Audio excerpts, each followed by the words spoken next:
नमस्कार मित्रों, मैं वेद प्रकाश यादव आपका अपने चैनल एसआरजी एकेडमी में स्वागत करता हूं और आशा करता हूं आप सब लोग अच्छे से पढ़ाई कर रहे होंगे।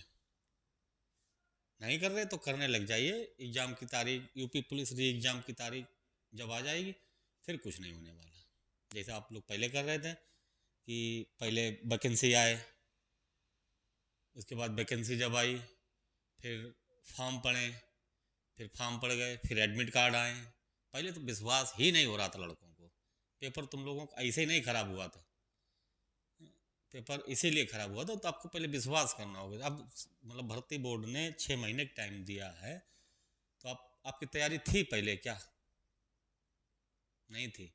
इसलिए अभी से मतलब जो भी टाइम मिला आप उसमें पढ़ाई करते रहे। जो जहाँ पे है कंपटीशन तगड़ा होगा इस बार। चलिए, खास स्पेशल पुलिस एग्ज़ाम की ही हम सीरीज करवाने की कोशिश कर रहे हैं। फिलहाल फिर मैथ है, कहीं भी किसी भी एग्ज़ाम में आ सकती है। जहाँ मैथ आएगी वहाँ पे वो ये सवाल होंगे, इसलिए आप ये प्रैक्टिस जरूर, ये वाली सीरीज जरूर करते रहिए। चाहे तो आप अभी कर लीजिए, चाहे जब अभी नहीं करोगे, जब डेट आ जाएगी तब करोगे। फिर जो लोग अभी से कर रहे हैं और जो फिर तुम जब डेट आएगी तब करोगे तो बहुत पीछे हो जाओगे। इसलिए साथ ही साथ में करते रहिए। बढ़िया सीरीज। हम आपको लगभग अगर 4-5 महीने का टाइम दिया तो लगभग 100 सीरीज मतलब 100 टेस्ट पेपर करवा देंगे, 100 सेट।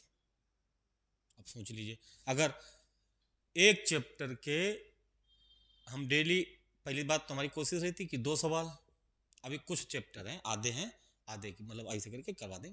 मान लीजिए हम अभी एक चैप्टर के 2 सवाल ले रहे हैं, ठीक, एक चैप्टर के 2 सवाल और हमने 100 प्रैक्टिस सेट करवा दिए तो आपको एक चैप्टर के कितने सवाल कर लोगे? 200। कौन सी बुक 200 सवाल रखती है एक चैप्टर के? हैं तो बहुत बहुत। फिलहाल आप अगर 200 में आपने इसके अगर 50% तक सीख लिए, 100 सवाल, आपको फंसाना तो एक ही। चलिए, बिना टाइम बर्बाद किए और हम सीधे सवाल पे ही चलते हैं। ठीक, सवाल है पहला आपका। सवाल है a+b का अधिकतम संभव मान बताइए जिसके लिए 8 अंक की संख्या 15 से विभक्त हो। देखिए, 15 से विभक्त, कोई संख्या 15 से अगर विभक्त है तो वो संख्या और किससे विभक्त होगी? जो 15 को संख्याएं काटेंगी, एक तो 3 काटेगी, एक 5 काटेगी। अगर कोई संख्या 3 और 5 से विभक्त है तो वो संख्या 15 से विभक्त होगी। अगर कोई संख्या 15 से विभक्त है तो वो संख्या 3 और 5 से विभक्त होगी। ठीक, तो अब 15 से विभक्त के लिए चाहिए, 15 से विभाज्य चाहिए तो 3 से विभक्त होनी चाहिए संख्या, 5 से विभक्त होनी चाहिए। और 5 से विभक्त होने का नियम आपको पता है कि लास्ट का अंक या तो 0 या 5 हो। 3 से विभक्त होने का नियम है, 3 से विभक्त होने का नियम कि संख्या के अंकों का योग 3 से विभक्त होना चाहिए। ठीक, तो हम दोनों नियम इसमें लगा दें, आपका काम हो जाएगा। कैसे कि अब 5 से विभक्त। और एक चीज ध्यान रखें, अधिकतम संभव मान पूछिए। अधिकतम का मतलब इसमें हम 0 से भी काम चला सकते थे, लेकिन अधिकतम चाहिए तो 5, अधिकतम 5। अब 5 से विभक्त है, लास्ट के अंक में हम कितना रखेंगे? 5 रखेंगे। अब ठीक, अब ये संख्या मतलब 5 से विभक्त है, 5 से विभक्त है और 3 से विभक्त चाहिए तो यहाँ पे b की जगह पर आपको क्या रखना पड़ेगा? अधिकतम चाहिए, अधिकतम। अब देखिए कैसे, 3 से विभक्त होने का नियम है कि कोई संख्या के अंकों का योग अगर 3 से विभक्त है तो संख्या पूरी 3 से, 5 से तो विभक्त हो गई है।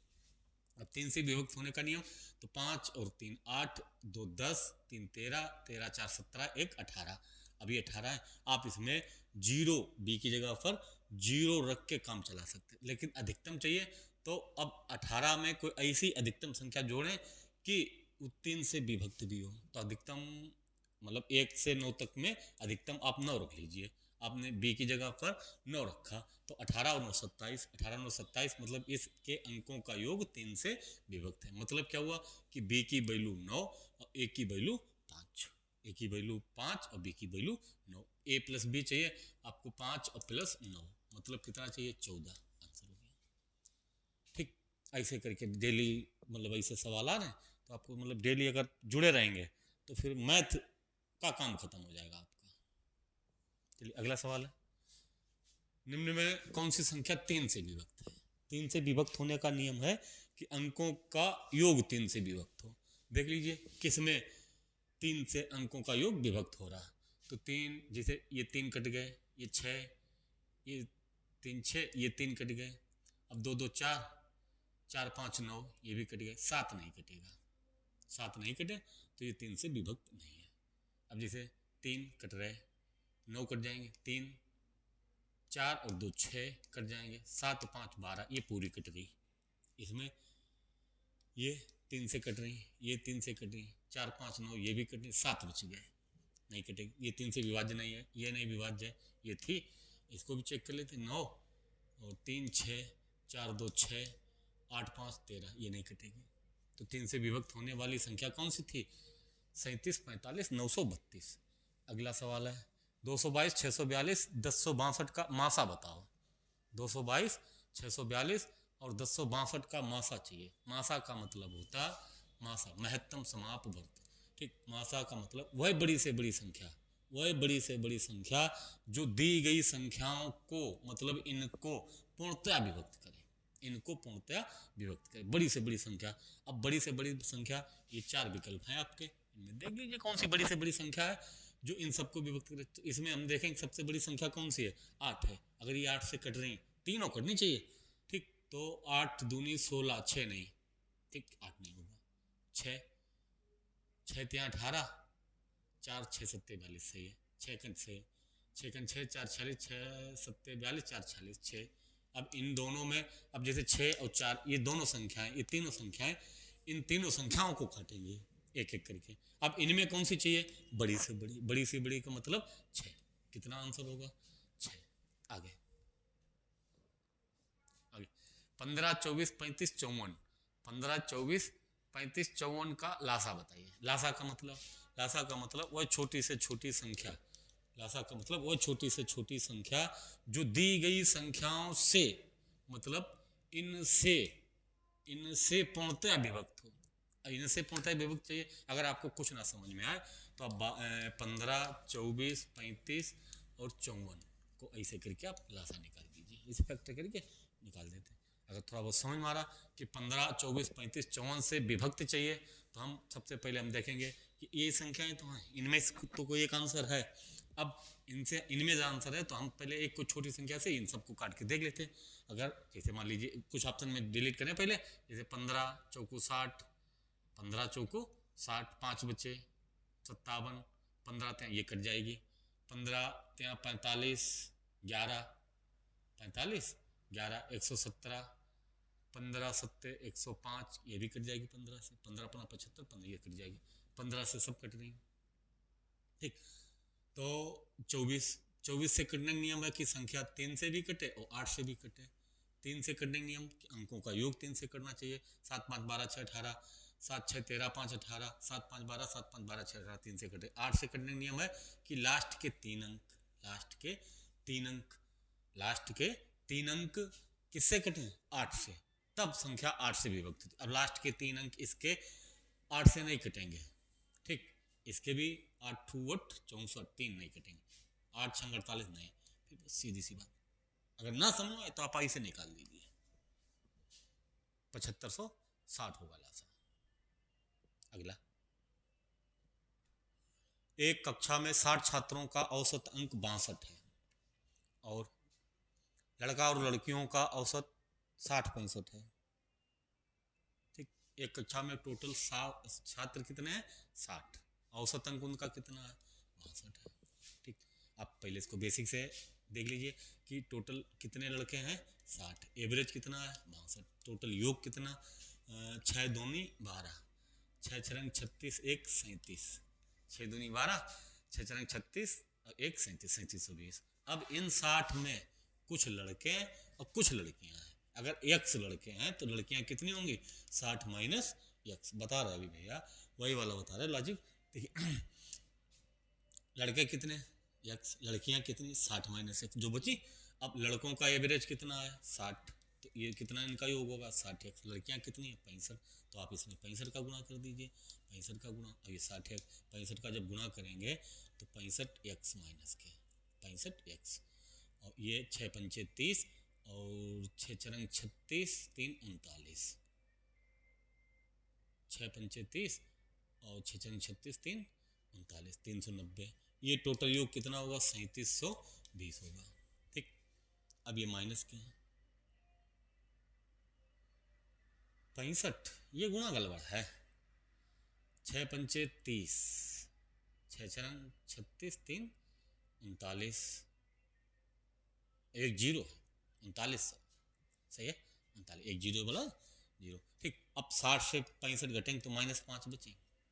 ये 3900 इससे जाएंगे तो 3900 इधर से जाएंगे, उधर माइनस के, तो इससे 3900 से 3720 घटाने माइनस के बचेंगे जीरो, और 10 से 2 घटे 8, और 8 से 7 घटे 1, इधर माइनस के, माइनस से माइनस खत्म, 5 3 15, 5 छक्का 30, मतलब कितने लड़के कितने हो गए 36। पूछा क्या, लड़कों की संख्या बताओ, लड़के कितने 36। ये तो आपका बिल्कुल बेसिक से लॉजिक हो गया। आप इसको एलिगेशन मेथड से मतलब बता रहे डेली मेथड एलिगेशन वाला, तो उससे कैसे लगाएंगे, तो आप देखेंगे कि कि 60 सबका औसत कितना है 62 रख लीजिए, लड़कों का औसत 60, लड़कियों का औसत 65, इनका डिफरेंस इधर इधर कर लीजिए, तो इधर 3 इधर 2। अब ये लड़के ये लड़कियां हैं, 3 और 2 5, 5 की वैल्यू टोटल कितनी है 60, 5 की वैल्यू कितनी है 60 है, 5 की वैल्यू 60 है, 1 की वैल्यू 12, 1 की वैल्यू 12, और किसकी वैल्यू चाहिए 3 की 36। आपको बेसिक भी आना चाहिए, और बेसिक मजबूत है तो फिर ये भी अगला सवाल है कि 6 लड़कियों की औसत उम्र x वर्ष है, 6 लड़कियों की औसत उम्र x वर्ष है, जब 6 लड़कियां हैं उनका औसत x है, तो योग कितना हो जाएगा 6x। अब इसमें 4 लड़कियां हैं जिनकी उम्र x - 2, x + 4, x + 8 और x + 10 शामिल हो गई, मतलब 6 पहले थी, 4 और शामिल हो जाएंगे, कितनी लड़कियां टोटल 10। अब टोटल पहले 6 का योग कितना था 6x, 6 का योग 6x। अब ये जो 4 शामिल हो रहे हैं इनका योग कितना होगा, तो इसको जब जोड़ेंगे तो 4x, सबसे पहले तो 4x, 4 बार x है, और 10 8 18, 18 4 22, 22 से माइनस मतलब 2 घट जाएंगे तो 20, 4x + 20, 6x पहले 4x + 20 बाद में। अब टोटल योग कितना हो गया, तो 6x + 4x + 20, और बटे संख्या कितनी टोटल है 10, 6 4 10x + 20 बटे कितना 10 बराबर। अब यहाँ पे आप देख लेंगे 10 यहाँ पे, 20 यहाँ पे, 10 यहाँ पे, तो 10 निकाल लिए बाहर, कितना बचेगा x और +2 और बटे 10, 10 से 10 कैंसिल, एवरेज कितना बचेगा x + 2, आंसर। अगला L = m का 6/5, अनुपात समानुपात का सवाल है। देखिए L बराबर है m का 6/5, अगर आपको यहाँ पे L/m चाहिए, L/m चाहिए हो तो कितना आएगा 6/5। आपको अगर L अनुपात m चाहिए हो, L अनुपात m चाहिए तो कितना हो जाएगा 6:5। फिर m बराबर n का 5/8, m बराबर n का 5/8, m बराबर n का 5/8। आपको चाहिए m/n तो 5/8, अगर m अनुपात n लिखें, m अनुपात n तो 5:8। अब m के नीचे m रख लें बटे m अनुपात n कितना 5:8, 5:8। अब डायरेक्ट आपको अगर चाहिए L अनुपात m अनुपात n, तो इनको डायरेक्ट जैसे 5 यहाँ पे कम पड़ रहा है, एक यहाँ पे, ये हो जाएगा 6 पंचे 30, 5 25, 8 पंचे 40, 5 से काट लीजिए, 5 छक्का 30, 5 25, 5 40। आपको सवाल में चाहिए L अनुपात n, L अनुपात n चाहिए, मतलब 6:8, 6:8, 2 3 6, 2 4 8, 3 L अनुपात n चाहिए तो 3:4, 3:4। अनुपात समानुपात में एक लॉजिक होता है। अगला A अनुपात B बराबर 3:4 और A अनुपात C। थोड़ा ध्यान देने की बात है कि AB और AC दिया हुआ है, अगर हम इसको BA कर दें तो फिर ये बदल जाएगी 4:3। ठीक, AC है इसलिए A के नीचे A और C के नीचे मतलब B के नीचे B। अब जैसे B के नीचे BC दिया होता तो वैसे रखते, चूंकि B मतलब AB और AC दिया तो AC दिया और BA हमने कर लिया, तो आगे ये जैसे ये 9 कितना 9:8, तो 9 इधर 3 इधर, सीधे सीधे गुणा कर लीजिए। 9 चौक 36, 9 तियाँ 27, 8 तियाँ 24, 3 से काटेंगे 9 नहीं 3 से 3 12, 3 9 और 3 8 24। अब आपको चाहिए क्या, ए अनुपात बी अनुपात सी। ये अनुपात आपका है बी अनुपात ए अनुपात सी, ये अनुपात बी अनुपात ए अनुपात सी, ये ए बी सी नहीं, ये बी अनुपात ए अनुपात सी। आपको ए बी सी चाहिए, मतलब ए की वैल्यू 9 चाहिए, ए की वैल्यू 9 चाहिए, इसमें इसमें इधर नहीं। चलिए, और बी की वैल्यू चाहिए 12, बी की वैल्यू चाहिए 12, ये है। अगला, एक सप्ताह का औसत तापमान 30 डिग्री है। सप्ताह के पहले 4 दिनों का औसत तापमान 31 डिग्री है, तो सप्ताह के शेष दिनों का औसत तापमान, सही है सवाल थोड़ा सा, 7 सप्ताह का मतलब 7 दिन, 7 दिन का औसत तापमान कितना 30, तो योग कितना होगा 7 तियाँ 21, योग कितना होगा 7 तियाँ 21। अब पहले 4 दिनों का औसत दिया है, पहले 4 दिनों का औसत दिया 31, तो हो जाएगा 4 एकम 4, 4 तियाँ 12, 124। अब जो शेष बचे 7 से 4 घटे, शेष कितने बचे 3, इधर योग कितना बचेगा 10 से 4 घटे 6 और 10 से 2 घटे 8, सही। 3 का योग इतना, तो एवरेज चाहिए, एवरेज चाहिए, तो 3 दूनी 6, 3 8 24, 2 तिछाक 18, ठीक, तिछाक 18, 28.66, ये 28.6 सही। अगला, 3 संख्याओं का अनुपात 4:5:7 है, इनके वर्गों का योग 15,210 है। संख्याएं दी, अनुपात में दी गई, तुरंत मान लीजिए 4x 5x और 7x।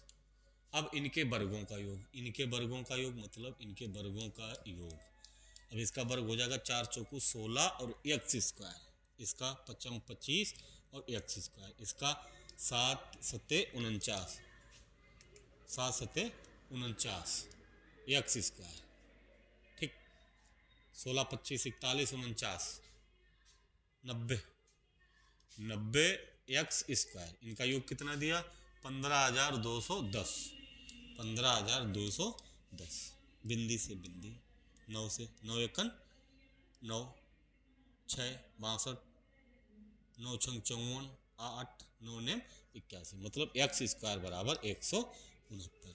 एक्स बराबर आपका होगा, इधर से रूट हटाएं, इधर मतलब इधर स्क्वायर का रूट लगाएं, एक्स बराबर 13, एक्स बराबर 13, ठीक। पूछा क्या, तो संख्याओं का योग बताओ। संख्याएं कितनी थी 4x 5x 7x, 7 5 12 4 16 एक्स है टोटल योग, एक्स की वैल्यू कितनी है 13, तो 16 गुणा 13, ये हो जाएगा 16 तियाँ 48, 16 एकन 16 4 20, 16 4 20, 2000 मतलब 208। अगला, 3 संख्याएं 13:15:17 के अनुपात में है। तीसरी संख्या का 3 गुना और पहली और दूसरी संख्या के योग के बीच का अंतर 529 है, ठीक है। पहली और तीसरी संख्या का योग बताना। संख्याएं ये अनुपात में दी 13 15 17, एक तुरंत मान लीजिए 13x 15x और 17x। फिर कह रहे पहली नहीं तीसरी संख्या के 3 गुना, तीसरी संख्या के 3 गुना, 17 का 3 गुना 51x। पहली और दूसरी के योग, पहली दूसरी के योग 13 15 28x, इनका अंतर 11 से 8 घटे 3, 4 से 2 घटे 2, 23x बराबर दिया 529, 23x बराबर 529। आपको पता 23 का स्क्वायर होता 529, 23 से काटेंगे तो 23, x बराबर कितना आ गया 23, x बराबर 23। पूछा क्या है, पहली और तीसरी का अंतर बताओ। पहली और तीसरी 13x और 17x, अंतर कितना होगा 4x, x की वैल्यू कितनी 23, तो 4 गुणा 23 मतलब 23 चौका 92, 23 चौके 92, ठीक। अगला, रहीम की वर्तमान उम्र, रहीम की वर्तमान उम्र, रहीम की वर्तमान उम्र जो है पुत्री की उम्र से 5 गुना है, पुत्री से 5 गुना है। रहीम की उम्र, एक रहीम है, एक रहीम की पुत्री है। वर्तमान जो उम्र है पुत्री से 5 गुना, अगर पुत्री की 1 एक्स है तो इसकी 5 एक्स है। ठीक, अब से 7 वर्ष बाद, 7 वर्ष बाद इसकी हो जाएगी 5 एक्स प्लस 7, उसकी कितनी हो जाएगी एक्स प्लस 7, एक्स प्लस 7, 7 वर्ष बाद की बात है। पुत्री से 3 गुना होगी, पुत्री से ये 3 गुना होगी, ये 3 गुना होगी तो बराबर करेंगे तो इधर 3 का गुणा करें, ये तो 3 गुना होगी, बराबर करेंगे तो उधर 3 का गुणा करें। ठीक, तो 3x प्लस 21, इधर 5x प्लस 7, 7 उधर गए, 21 से घटेंगे 14, 3 इधर 5 से घटे 2x, 2x बराबर 14, x बराबर 7, x बराबर 7, x बराबर 7, x बराबर 7। ठीक, पूछ क्या रहे हैं, रहीम की वर्तमान उम्र बताओ, x की वैल्यू 7 है, रहीम की वर्तमान 5x है, मतलब 35। अगला 124 का कितना परसेंट, 49.6, 124 का कितना परसेंट, 49.6, तो 124 का कितना परसेंट 49.6 है, तो ऐसे लिख लीजिए 124 का कितना परसेंट मतलब x परसेंट बराबर 49.60। ठीक, जब आप 100 का गुणा करेंगे इधर तो उस डायरेक्ट आएगा 4960, बिंदी खत्म। अब x की वैल्यू चाहिए कितने परसेंट, 124 इधर बटन कर दीजिए, 124 बटन काट दीजिए, 4 क्या है 12, 4 एकन 4, 4 एकन 4, 4 दूनी 8, 4 चौको 16, 120, 31 चौको 40%।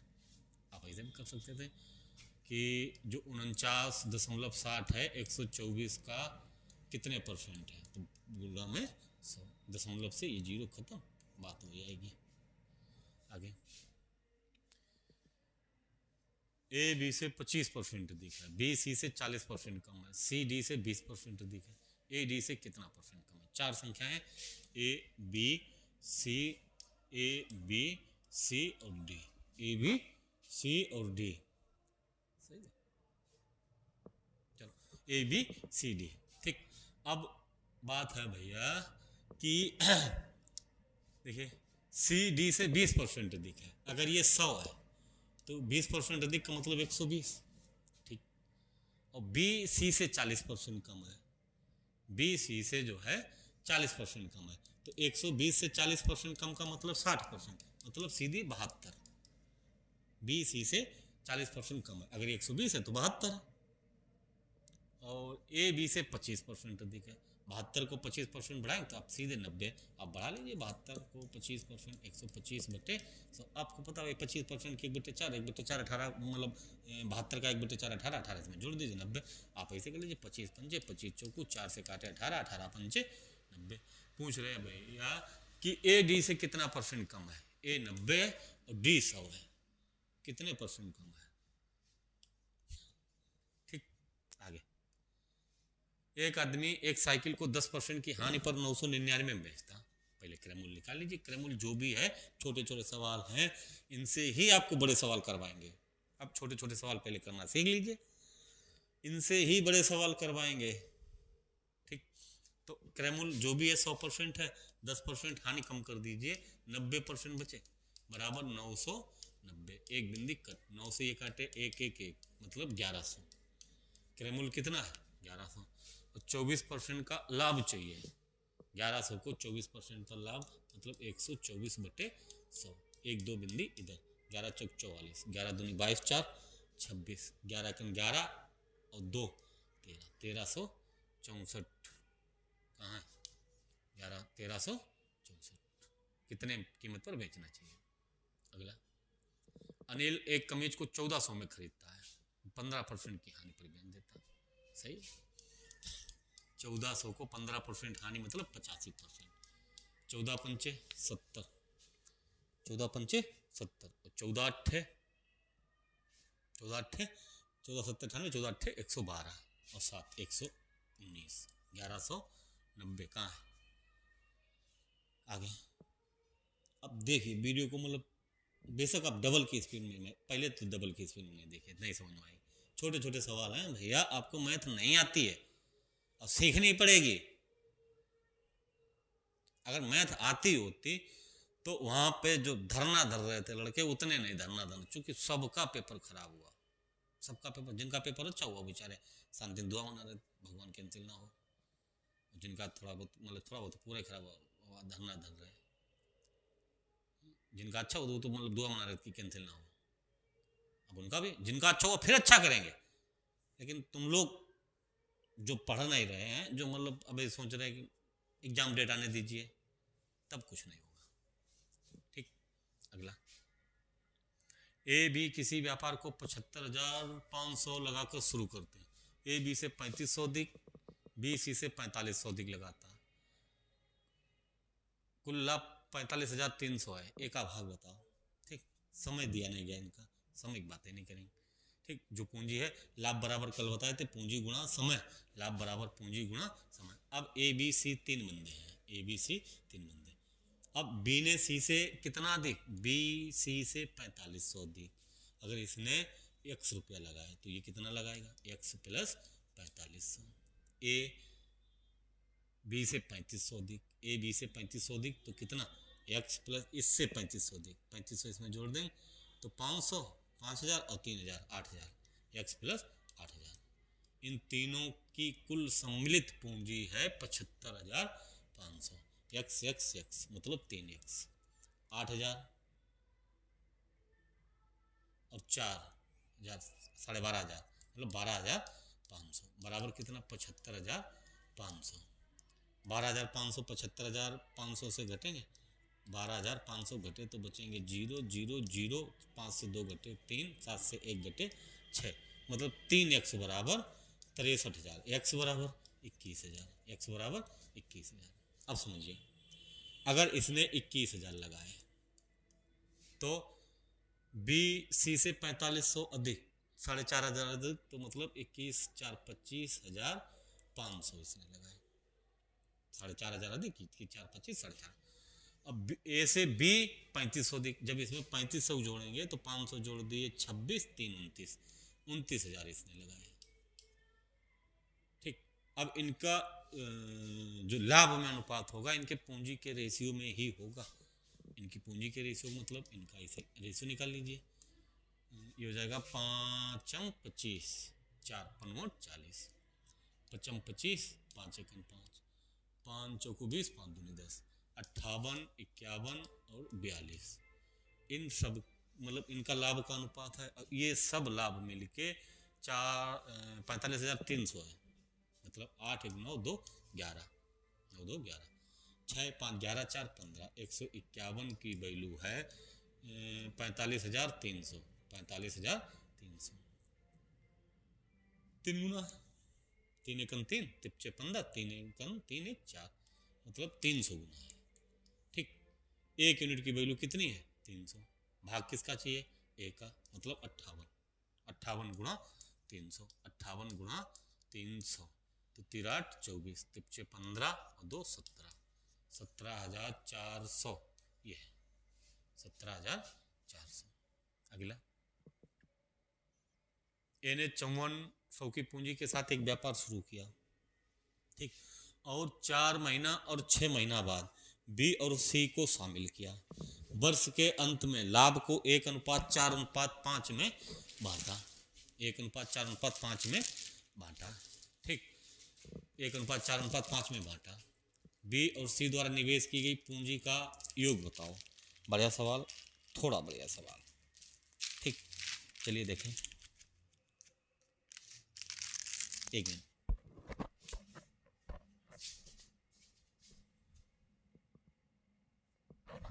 देखिए,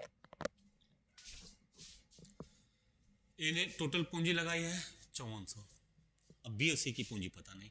देखिए, ए बी और सी, इसने जो पूंजी लगाई है 54,000 लगाई है। कितनी लगाई, 54,000, पूरे 12 महीना के लिए लगी। और 4 महीना बाद बी आया, 6 महीना बाद सी आया, तो ये 1 साल अगर व्यापार चला वर्ष के अंत में 1 साल, तो ये पूरे 12 महीने तक रहा। और बी जो है, बी मतलब 4 महीना बाद आया, तो बी कुछ पूंजी, बी की कुछ पूंजी है, और 4 महीना बाद आया तो 8 महीना तक व्यापार में रहा। ठीक, ऐसे सी की भी पूंजी पता नहीं, सी की पूंजी 22 रख लीजिए, और 6 महीना बाद आया तो 6 महीने का व्यापार में रहा।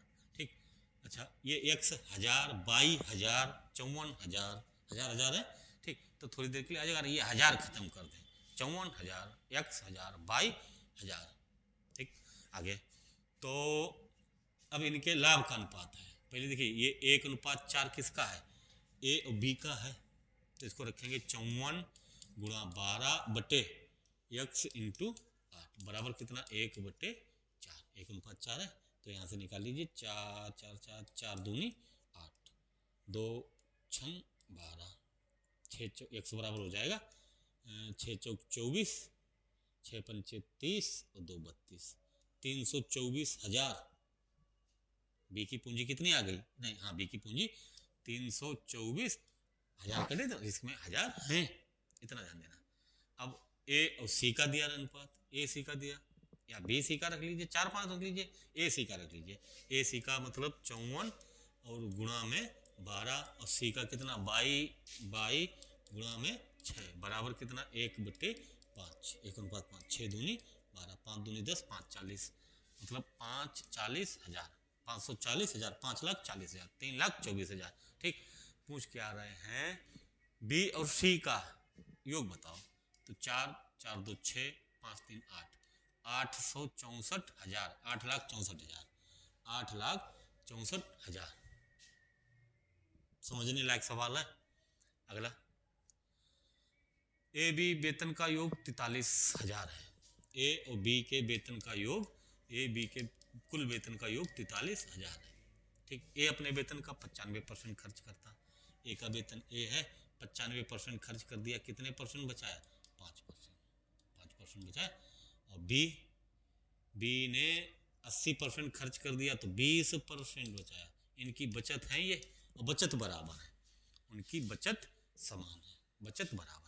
अब परसेंट से परसेंट, 5 1 5, 5 चौको 20, 4:1, ये मतलब ए अनुपात बी, ए अनुपात बी कितना 4:1, ए अनुपात बी 4:1, 4 1 5, 5 की वैल्यू है कितनी, एक मिनट, 5 की वैल्यू है 43,000, 5 की वैल्यू 43,000। ए की वैल्यू कितनी 55, 40, 3 5 छक्का 30, 2 बिंदी, 1 यूनिट की वैल्यू 8600।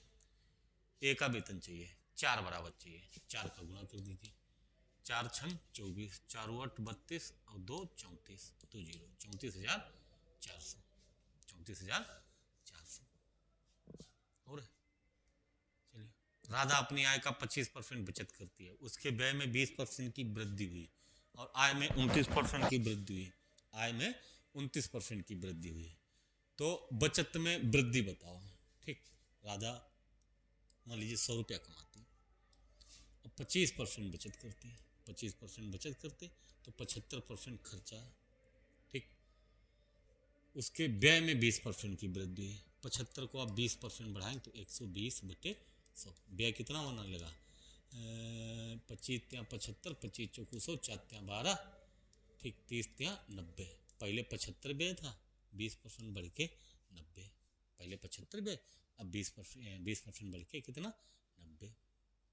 और उसकी आय जो पहले आय 100 थी, अब 29% बढ़ के 129 हो गई, उसमें 90 खर्चा है, तो 129 से 90 कम कर दें तो 9, 12 से 9 घटे 3, अब बचत कितनी है 39, पहले बचत कितनी थी 25, पूछ रहे तो उसकी बचत में वृद्धि बताओ, पहले 25 अब 39, कितने बचे ज़्यादा बढ़ गई, 9 से 5 घटे 4, 3 से 2 1, 14, कहाँ से 25 से, गुणा में 100, 25 चौको 100, 14 चौको 56% वृद्धि है ये, और नहीं।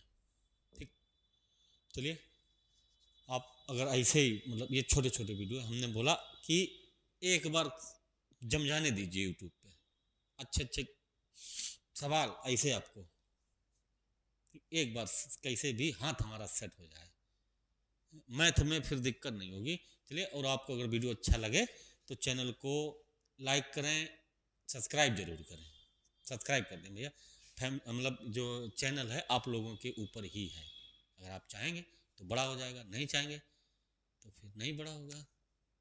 चलिए, जय हिंद।